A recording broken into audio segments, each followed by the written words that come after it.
Hello and welcome back to Football Manager 2020 with Manchester United, and today we are entering our first league game of the season against Brighton and Hove Albion. Hopefully we're going to start the season off with a big 3 points. That's not the only thing coming up in today's episode though. As you can see here, right beside my head, you can see transfer budget is now £9 million, but the original budget was £103 million. So we're going to find out how exactly I've spent nearly £100 million on players this transfer window. Well, actually, I think I've spent more than £100 million.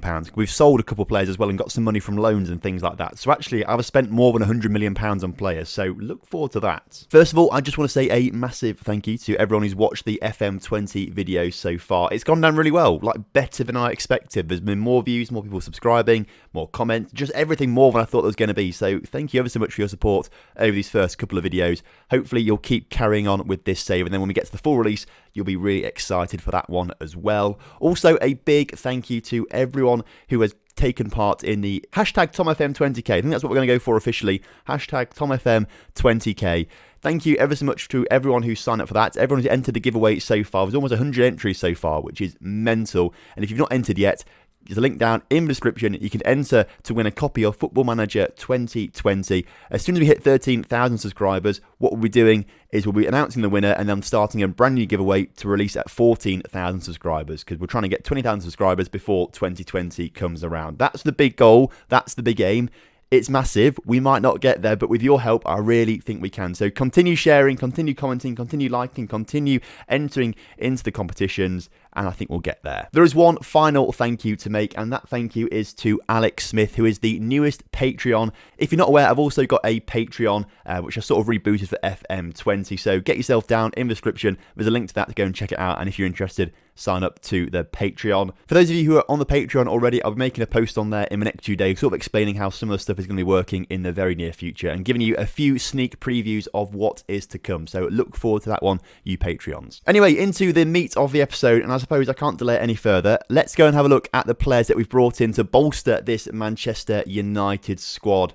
And if we go to the transfers and we look at transfer history, it actually shows every transfer that has happened. Not just my transfers, but also the ones that happen in real life. So you can see here, Maguire's there, Daniel James is there, Aaron Wan-Bissaka's there, and players leaving like Darmian and Lukaku are there as well. So it is actually quite handy, because if we sort it by fee and go from most expensive to least expensive, I can highlight the 4 transfers that I have made, because they're all sort of in order. So there's 4 transfers that I've made. The first one, if you watch last episode, you'll know about it. I still can't say a surname, but Federico is here from Juventus, a right winger, looks really good, the best right winger that we've got, and I think he is going to be a bit of a star this season. I think he's going to be a real asset to us, running down that right-hand side and scoring plenty of goals, getting plenty of assists. He looks like a great player, to be fair.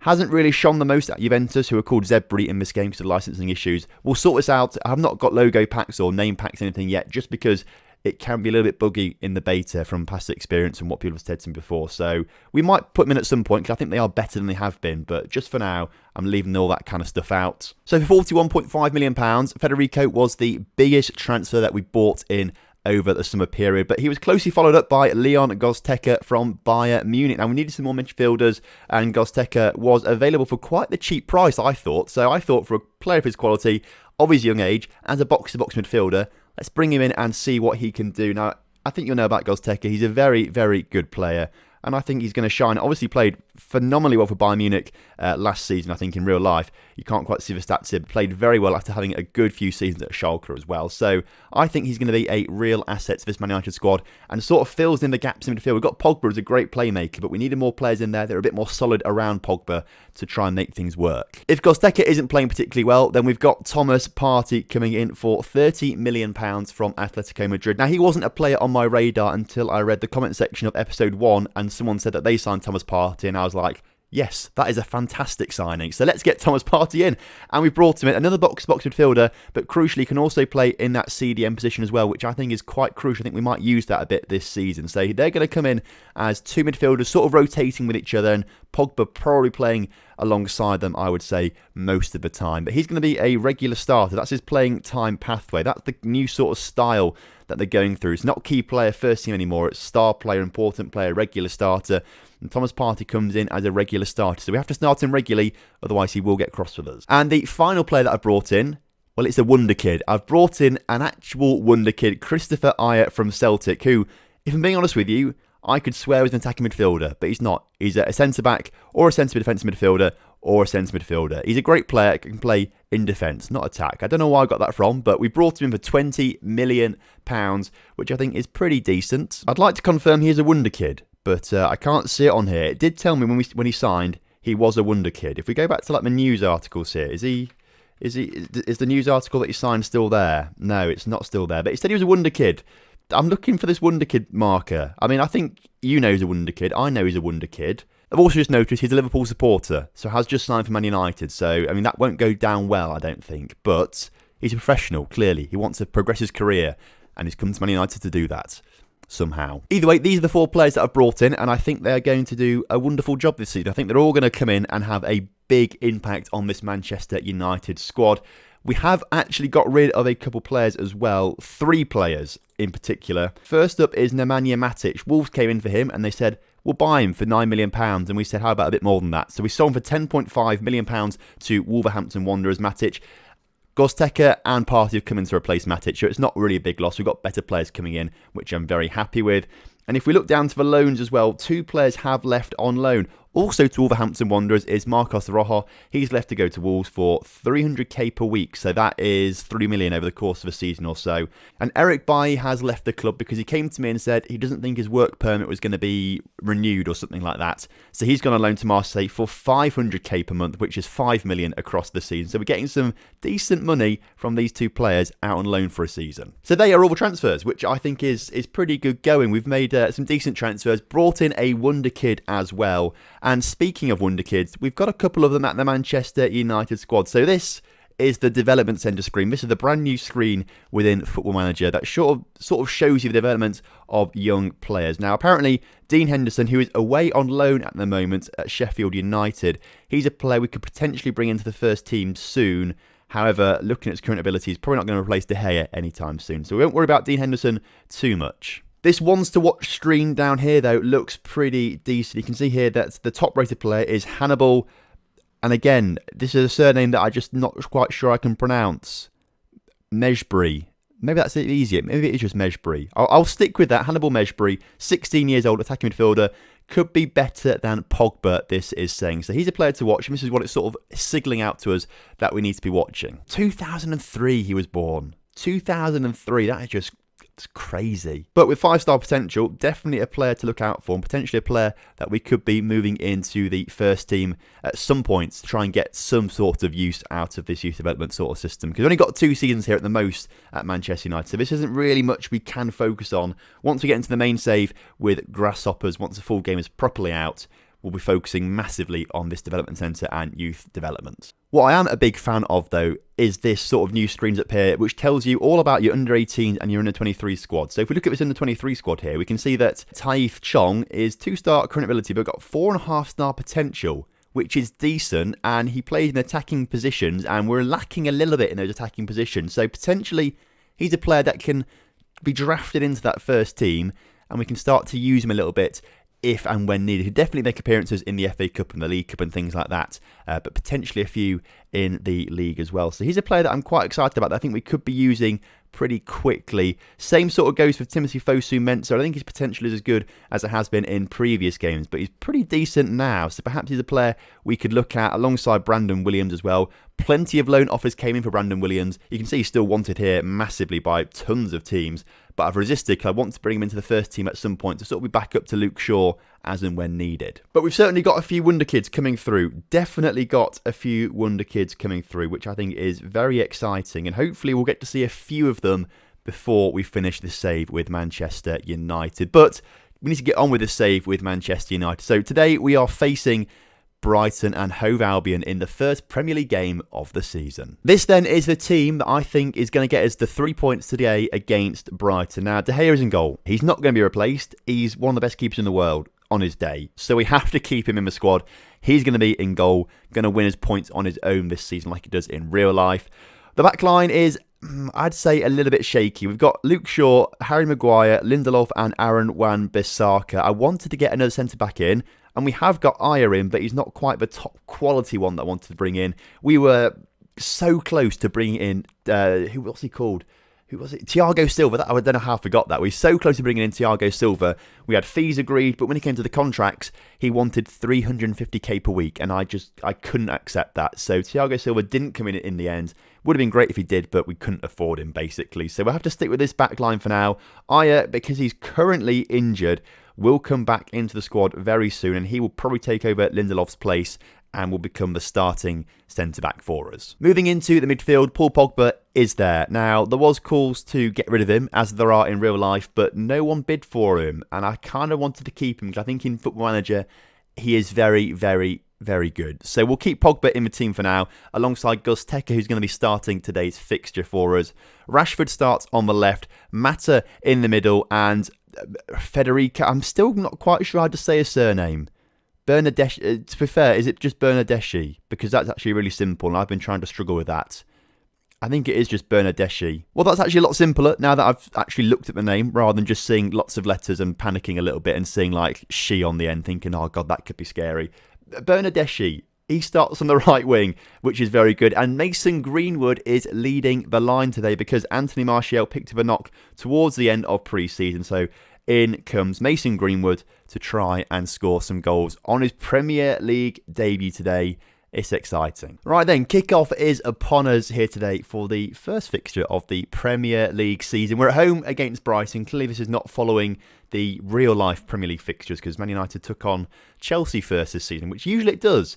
So I'm a little bit surprised by that. I don't know if that's just a licensing issue or something like that with the Premier League in particular. But we've got a great chance here today to pick up some 3 points against Brighton. Pick up some 3 points. That doesn't really make sense, does it? To pick up all 3 points. That's what we want to be doing. Is Bernadeschi in the area, puts it into Mason Greenwood. 38 seconds into today's game, the new signing Bernadeschi puts it into Mason Greenwood, making his debut, as far as I'm aware at least, and scores the goal in the back of the net. You love to see that. Great little move here. Wan-Bissaka into Bernadeschi. No one challenging him. No one coming for the tackle. Greenwood's there pretty much unmarked as well. Back of the net. You love to see it. So, fantastic start to the game. I am very pleased with that. We'll get the league table up here like we usually have. If we can find it. League table, there we go. We love to see that. Right, up to 6th temporarily because we're playing on the Sunday. Other teams have already kicked off. So, we need to make sure that we get some better results than the other teams have. As Mata puts the ball into the area, but it's cleared only as far as Man United players have. It's going a little bit slow for my liking, so I might speed it up after this highlight. It's going a little bit too slow for me. They look like they're just crawling around, basically. As Wan-Bissaka puts the ball up into the attack, but it's collected by the Brighton defenders. Cleared, though, only as far as Aaron Wan-Bissaka. This time, putting a bit more of a sensible ball into Gus Tekke. Back to Pogba now. Pogba across to Rashford. Rashford on his wing, gets past his man in the area, in behind the defence. Dawdles with it. Keeps the ball, though.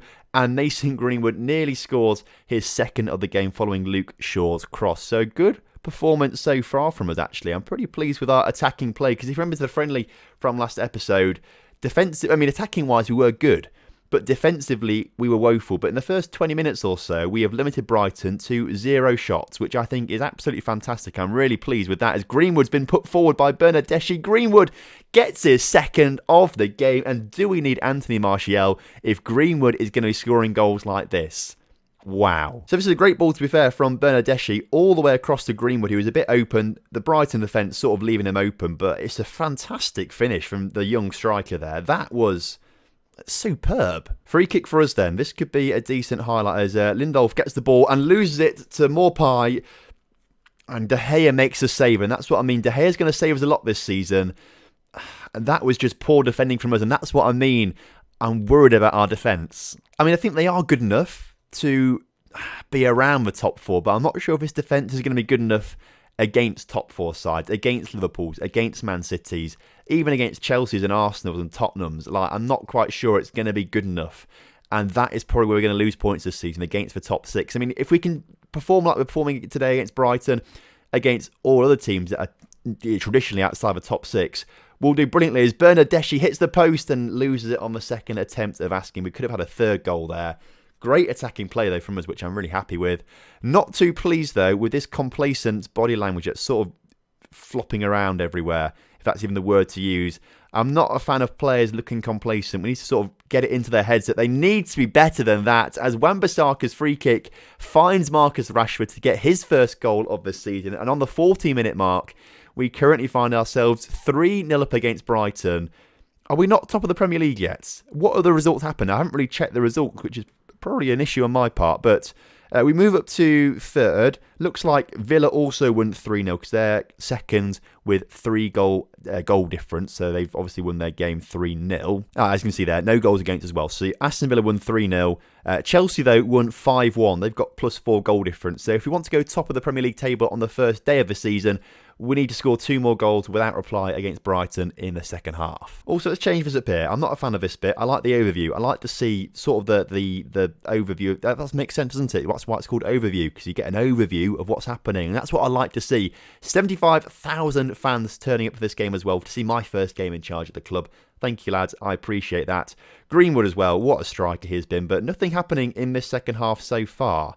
Up to 70 minutes already. We need to maybe slow it down a little bit in between highlights, because that seems like it's gone very fast. We want to take Gozteca off, although I feel like I'm saying his name wrong now. Have a look at it. Gortska. Is it Gortska, not Gozteca? I mean, you've probably been screaming at me in the comment section already, along with Bernardeschi. I probably said that wrong as well. Gortska. Tell me in the comment section if I'm right or not. Names aren't my strong suit. You'll get used to it. But Thomas Partey, that's an easy name to say. He's going to come on instead to replace him. He'll have a go out there as well. I'm going to leave Greenwood on to try and get his hat-trick, because I think he deserves that. But Luke Shaw is going to come off the pitch for Diogo Dalot. I think we need to give him a chance at left-back to see what he can do, because he is going to be sort of challenging both Shaw and Wan-Bissaka. He can play either side of the pitch for their position. So we need to give him a chance out there and see what he can do. 81 minutes on the clock now, and this is the first highlight of the second half. So clearly quite a boring second half, but to be fair, that's fine with me if it means that we get the win out there against Brighton. Morpie's been put forward. Are they going to score? They do. It was nearly a perfect start to the season. We have conceded a goal, though, and again, you can argue that's weak defending here. Very weak defending, really. No one really picking him up. No one marking him. Left very, very open. I mean, it's a great shot in the end, to be fair, but hopefully Christopher Ayer is going to come in and sort of solve some of these issues. I don't think it's Maguire. I think it probably is a bit more Lindelof. Although, saying that, where they turned round, it probably was Maguire's fault, that goal, I think. Well, both of them were not marking the man, but I think it was probably more Maguire there. So that's probably a bit harsh on Lindelof. But we've won 3-1. That's a fantastic result. We've got 3 points on the board in the first game of the season. Already, I've asked Mike Phelan to do a team talk, and he's already sent Lindelof and Bernardeschi into a confused and demotivated state. Brilliant. Either way, Man United hammer Brighton with 2 goals from Mason and a goal from Rashford. Brilliant. Bernardeschi impresses on his debut, and he was also on classy form as well with 2 assists and 7 key passes. That is what Manchester United are missing in real life. They're missing a player like Bernardeschi. Sign him up in real life, he'll do bits for you. So we stay in third in the table, which is good behind Villa and Chelsea. But of course, that's only 1 game into the season. It's not indicative of how the season is going to go. Now, you don't have to wait long, actually, for the next set of fixtures, because we've got Liverpool and Arsenal up next. And that is going to be quite exciting. I think we'll do both of those next episode. So, next episode is going to, well, ideally, it'll be coming out tomorrow on Sunday. However, Sunday tomorrow is my granddad's 80th birthday party, so I'm going to be busy all day with that. I'm recording this on Friday, so for me personally, tomorrow is Saturday, and that's when England are in the World Cup final. Hopefully you're watching this and we've just won it. That would be brilliant. And my girlfriend also gets back from holiday, so I've got to go and pick her up from the airport as well. And it's quite a busy day for me, so I'm not entirely sure if I'm going to get stuff done. So there might be an episode out tomorrow. If not, Liverpool and Arsenal will be out on Monday for you. I hope you can forgive me, but there we go. That's kind of what's going to happen. But look forward to that episode next time around, either tomorrow or Monday. In the meantime, thank you ever so much for watching today's video. I hope you have enjoyed it. If you have done, make sure you leave a comment down below telling me how much you enjoyed it and how you're getting on with your saves as well. Also, drop a like on the video as well, because that really helps me out as well. Make sure you enter the competitions and get your friends to subscribe to the TomFM channel if we want to try and get to the 20,000 subscriber mark by the 1st of January 2020. It's a massive ask, but we can do it as a community. Get yourself involved in the giveaway down below as well. Plenty of ways to enter. And I'll see you next time for some more Football Manager 2020. Goodbye.